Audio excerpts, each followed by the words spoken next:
set for an arraignment pretrial, an arraignment in this matter. The defendant is charged with count 1, homicide, second degree, maximum penalty, life or any term of years. A consecutive sentence may be imposed under MCL 769.36 for each death that resulted from operating a motor vehicle. Oh, I bet you're stuck. Resulted from the operation of the vehicle,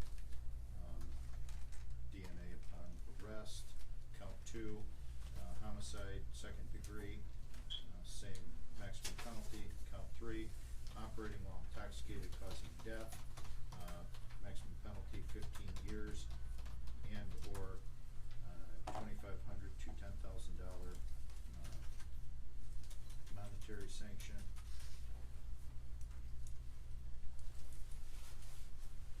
Defendant may be convicted for each death arising out of the same transaction. The court may order consecutive sentencing under MCL 269.36. Count 4, operating while intoxicated causing death, same penalty as count 3. Count 5, operating while intoxicated causing serious injury, maximum penalty up to 5 years and or $1,000 to $5,000 monetary sanction. Vehicle immobilization. How does the defendant plead? We stand mute, Your Honor. Case has been assigned to Judge Brown. Probable cause conference there, April 30th at 9 a.m. Via Zoom with an exam date of May 6th at 1:30. That will be in person. And I'll hear my bond. Mr. Yorkie. Your Honor, the people are requesting $1.5 million bond at this point, along with conditions. It is based, at least in part, on the fact that, as the court has already indicated, the defendant is facing 2 life sentences that could run consecutive to other offenses that are involved in this matter.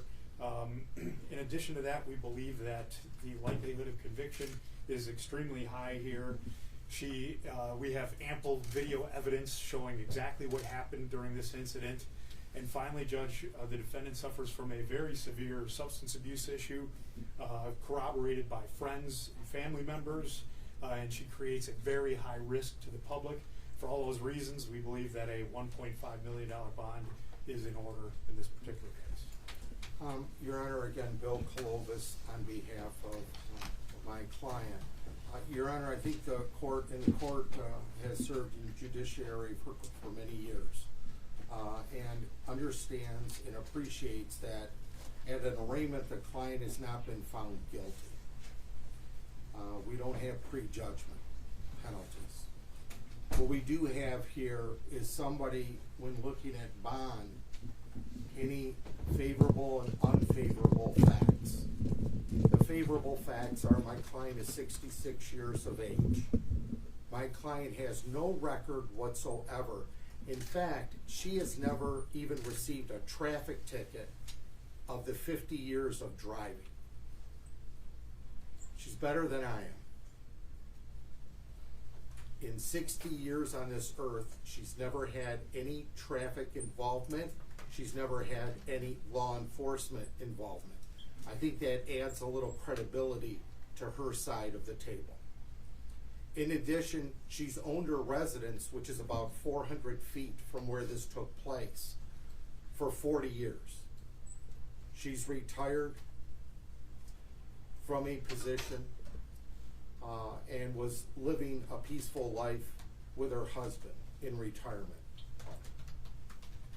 What the prosecutor fails to mention to the court is that she has a history, and even the neighbors in the news media has said that she drives like a little old lady when she drives. You got to drive around her. That in addition, that my client has a history of having seizures. And this history has lasted since last November.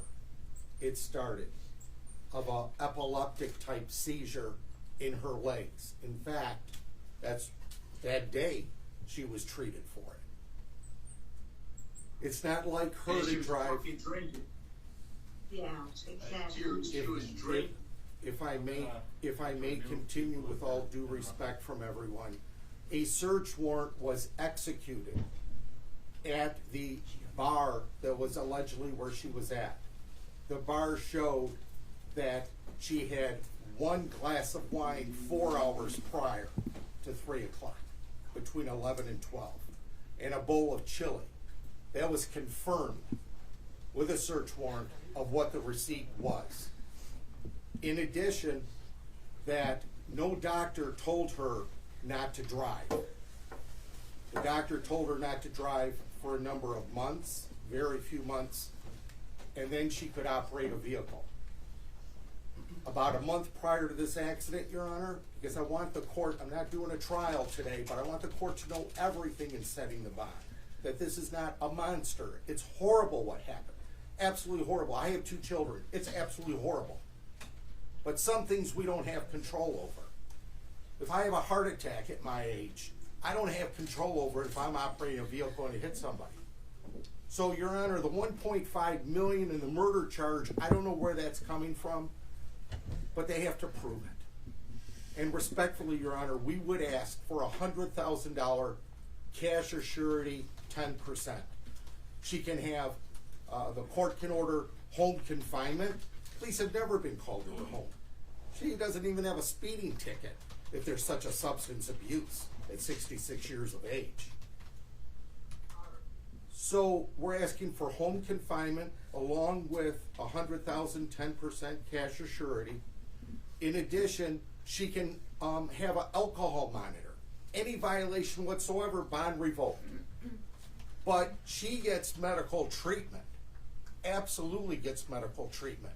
In fact, they have all the prescriptions she's on at the jail, which are numerous because of the paralysis she gets once in a while in her legs. And it's all documented, and I'll bring forward the medical records. So we're burning somebody at the stake by just craziness, just crazy words being that because there's been deaths, which is horrible, absolutely horrible. But we have to go back and say, how did it happen? If me, Bill Clovis, has a heart attack on the freeway and I hit somebody changing a tire, I can't be liable in today's society. Yeah, but your ass wasn't drunk and you didn't purposely burn to this shit, so they're 2 different things. Again, let me repeat. They did a search warrant and it showed 1 glass of wine 4 hours prior. Thank you, Judge. May I respond, Judge? Yes. Your Honor. How do you keep going? Not hit no brake or turn. Because sometimes you have a seizure and your legs freezes up.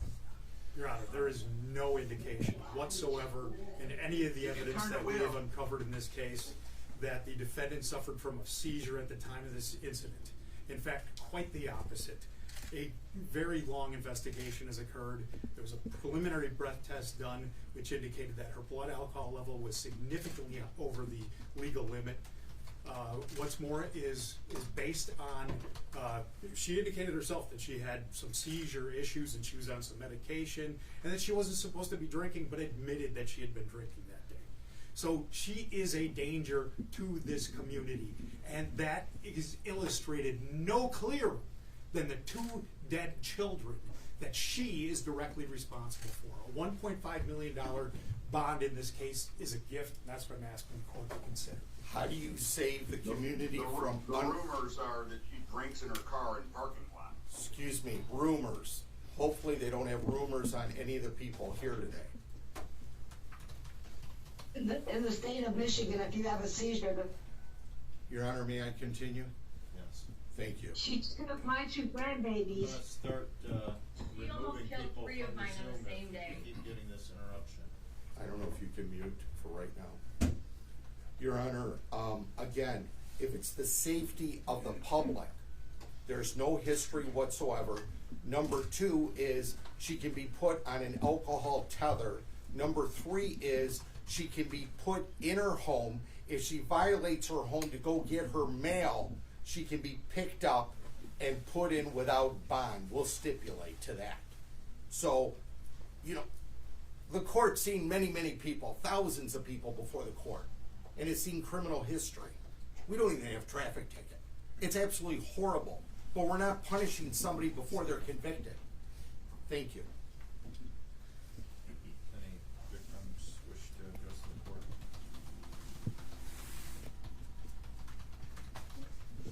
Yes, she chose to drink, and those were my grandbabies. Thank you. Your name, She made please? that choice to go to that bar, and she chose to drink and drive. And she took my grandbaby from us. Understood. Your name for the record, ma'am? My name is Chastity Phillips, and I'm the grandmother of the 2 babies that were killed. Thank you. Some factors I've considered in setting bond. She has no criminal history, identified criminal history, no incidents of non-appearance. Your Honor, one of the victims does want to speak, address the court. She may. She can join in. If we could start with your name, ma'am. My name is Raquel Smothers. I am Mariah's sister. What he had said about getting injections in her legs for something,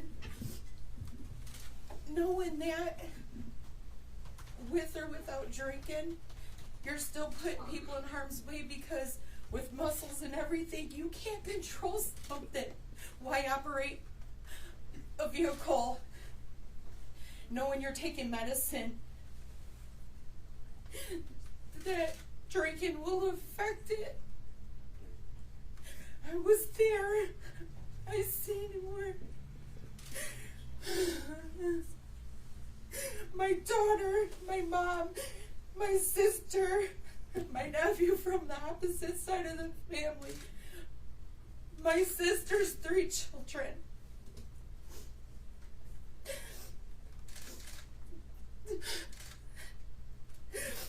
We were supposed to be planning a birthday party for Zane, not a funeral.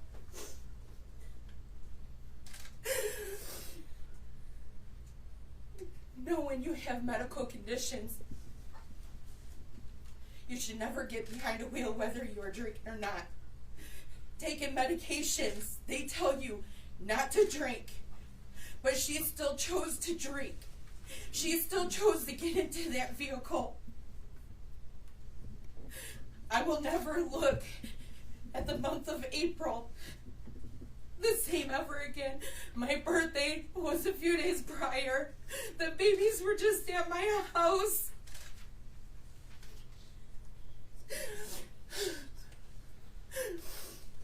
My niece with her flawless curly hair loved to dance.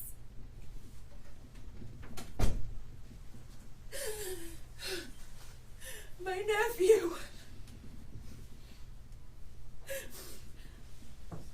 he always hated my truck was dirty. I cleaned my truck out just for him. He loved jujitsus. He loved cracking jokes. Eminem was his idol. They walked into that birthday party having a fun time. They were sitting at that table eating, and this woman crashed her car through this building, destroying all of our lives. Not just my family, everyone else that was in that building. My nephew and my sister are still fighting for their lives today. I had to be the one to tell my sister her babies were gone when they removed her ventilator yesterday. She said, "How am I supposed to live without my babies?"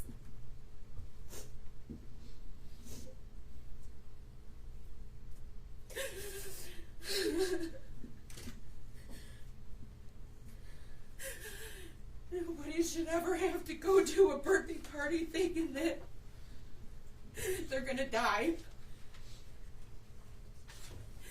Medical history or not, every medication tells you not to drink. She knew it. She shouldn't have done it. I had to see my deceased niece and nephew. I had to see their very last moment before that car was removed. I seen it. And my sister can't decide what she wants. And then babies, I can tell you right now, cannot have an open casket. It's a horrible, dramatic thing. I cannot close my eyes at night without seeing the babies and what they look like. No, I'm done.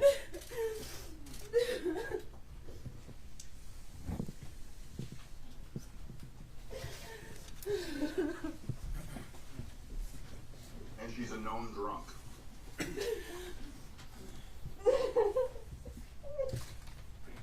her credit, she does have ties to the community. However, Can I say something, Your Honor? I'm the brother of the father. your name, please. Nicholas Phillips. All right. Go ahead. This woman deliberately, without even hitting a break, destroyed my brother's life. Those was his baby. His little girl used to go to his basketball games. And now that little girl is not going to be able to go to see her. Their father, because a woman claims to have high community ties to her community, want to drive and hit the gas even further when she got to that parking lot and destroyed multiple lives. My brother is in the hospital right now, praying that his little boy comes through, and he still got to tell his son that he lost his sister and brother. How is that right, or how is that even fair? How is it even justified? Because the woman saying that she got some type of medical issue. As my sister said, you take medicine for years. You're an adult. You could read the label. It says do not drink. And you can't sit here and tell me one drink that would do that. You can't.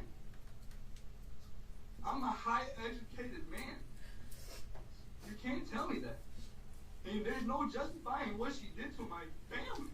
There's none. This will never, ever be right. There's nothing in this world that anybody can sit here and say, or she could say it was an accident. That was not an accident. I know what accidents look like. That happened all the time on the freeway. If she was not drunk as people claim it, her house is 3 houses away from what she did. Why didn't she just go home? Why did she? It's right there.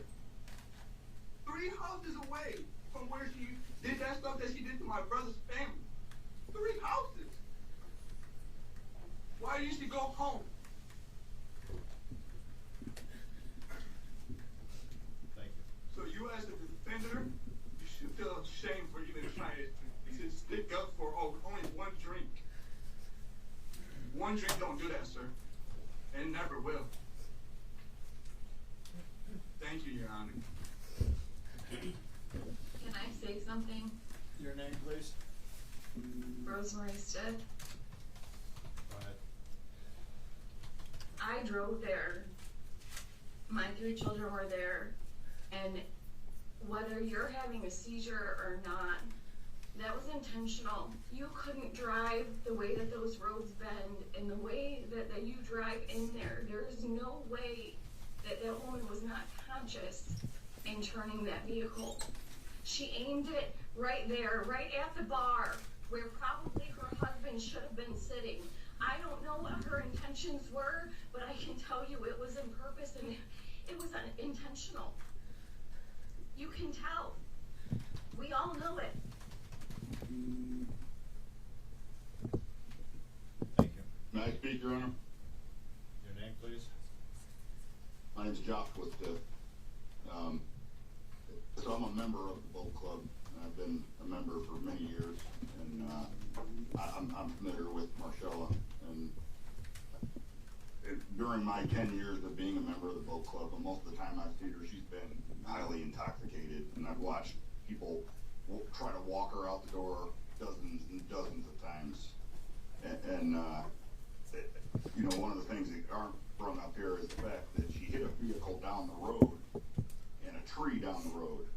And I believe that that it wasn't intentional, but I do believe that it was a situation where she was trying to flee and run from what she had just done down the road because she shouldn't have been driving. And everybody knew that, right? Everybody, you're a member of the Boat Club, you know this lady shouldn't be driving. And I believe she was fleeing that scene. And there's a speed bump before you enter the parking lot to the Boat Club, as well as like a runoff ditch that you got to pass over with your vehicle. We all drive 10 miles an hour through that area because of these, you know, and it's a narrow road. But I believe that she was fleeing from hitting the truck so that she wouldn't get caught drunk driving. And in doing so, hit the speed bump as well as the little ditch that's 30 feet past that and lost control of her vehicle. So I don't believe it's intentional, but I do believe that, and I know that she drinks a lot and she, you know, should never get behind the wheel. And if you're under that much medicine as her attorney states, then even one glass of wine could potentially, you know, do you like this. And not only that, is a lot of medications, you know, you're not supposed to drive on, right? So, you know, whether it's the alcohol or it's the medication or it's neither, this lady should never be behind the wheel. We've watched her, you know, take baby steps to get out of the place because she could barely walk, right? Let alone get behind a wheel. And you know, for such a frail lady to cause such devastation in her car, I think that I think that she shouldn't be freed on bond because of this. You know, I believe it's decades of her drunk driving that just caught up to her, is what I believe. And decades of her driving under the influence of whether it be pills or alcohol. And I would point towards alcohol from my experience of knowing her. Thank you. Thank you, Your Honor. All right. I went over some of the issues that affect my decision in setting bond. High on that list is the fact that she's facing 2 life sentences, 2 15-year sentences, and 4 5-year sentences. Therefore, I find reason bond to be $1.5 million with the following conditions. It will be reporting to pretrial services. Defendant is to appear at board of examination, arraignment, trial, sentence, and any time directed by any court, by any judgment issued by any court. Do not leave the state of Michigan without permission of the court. Do not commit any crime allowed on bond. Immediately notify the court in writing of any change of address or telephone number. No use of alcohol or any illegal controlled substances. Submit to substance abuse testing and monitoring, including a SCRAM tether and GPS tether. Do not purchase or possess a firearm or other dangerous weapon. Forfeit any passport and not operate a motor vehicle while on bond. Your Honor, if I may. Thank you, Judge. The $1.5 million, will they be cash, surety, or 10%? Cash or surety. 10% at all? She has no history whatsoever, Your Honor. Between her and the surety. I believe the surety would typically do 10% of that to post the guarantee of 1.5. Okay, all right, thank you. Thank you. So, thank you, Judge. All rise, please. Thank you, Your Honor. Judge Carter's in recess. Oh, signature once you sign for it. Both get that. Y'all can sit down if you want.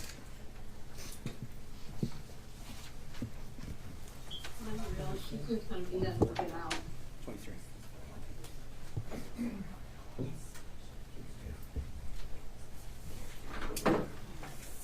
I believe he said it at 1.5, but I don't know if 10% applied.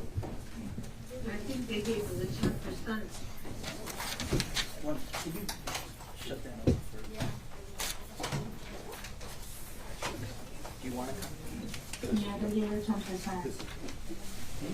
Unreal, she just. That's for her. Yeah. Let's see, you know, there, it's 1.5, 10%. Why don't you stand for, okay, they're gonna take you out. If anybody's. Jeremy, I'll get you this.